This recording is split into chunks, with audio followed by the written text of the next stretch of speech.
ئێرە شوقەکانی گەڕەکی کەنەکەوەیە لە سلەیمانی. ماوەی چەند ساڵێکە بەسەر کرێنشینیاندا دابەش کراوە، بەڵام تا ئێستا پرۆژە خزمەتگوزاریەکانی وەک پێویست تێدا جێبەجێ نەکراوە. دانیشتوانەکەی داوا لەلایەنە پەیوەندیدارەکان دەکەن پێش بارانبارین دەست بکەن بە چاکردنی ڕێگە و ئاوەڕۆ و ئەو شوێنانەی کە تا ئێستا چاک نەکراون، چونکە ساڵانە لەگەڵ بارانبارین ڕوبەڕووی چەندین گرفت دەبنەوە و ئاو دەچێتە ماڵەکانیان و هاوکات بەوەی خراپی ڕێگەکەش ئاستەنگی هاتوچۆیان بۆ دروست دەبێت. وەکو هاوڵاتیەکی ئەم ناوچەیە کە ئەوە نزیکەی 5 ساڵە لەم شوێنە ئەژین، بەڕاستی گرفتمان زۆرە، بە تایبەتی بەرەوزستانیش کە ڕۆینە سەرلەزستانە ئەو ئاوەی کەیەتە خوار وەکو لافاوێکی و قوڕاوێکی زۆر ینی بەڕاستیەتە ناو ماڵەکانەوە.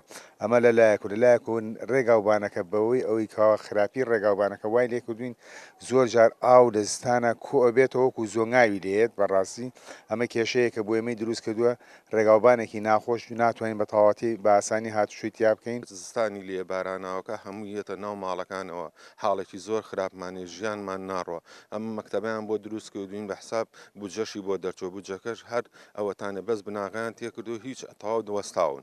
داوە لە بەرپرسانی شاری سلەیمانیەکەم بێن بەهانامانەوە بۆ ئەم کێشەیە. بەڕاستی کێشەکەمان زۆر ناخۆشە، یعنی تر زستانی لێ کەس لێرە ناتوانێت بڕوە.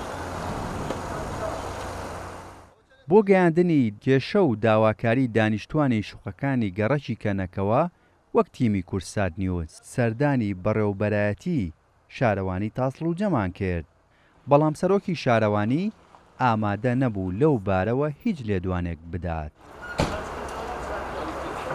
لە شوقەکانی گەڕەکی کەنەکەوە زیاتر لە 500 خێزانیشتەجێ و لە بەشێکی تا ئێستا پرۆژەی خزمەتگوزاری وەک ڕێگەوبان و ئاوەڕۆی بۆ جێبەجێ نەکراوە.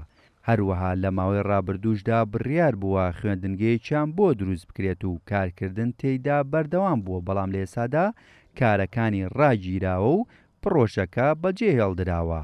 دانیشتوانەکەشی داوا لە حکوومەتی یەرێمی کوردستان و لایەنە پەیوەندیدارەکانی سلەیمانی دەکەن کە کار بکەن بۆ تەواوکردنی ئەو پرۆژانە و هەروەها دروستکردنی نەخۆشخانە و مزگەوت لەگەڵ چەندین خزمەتگوزاری دیکە.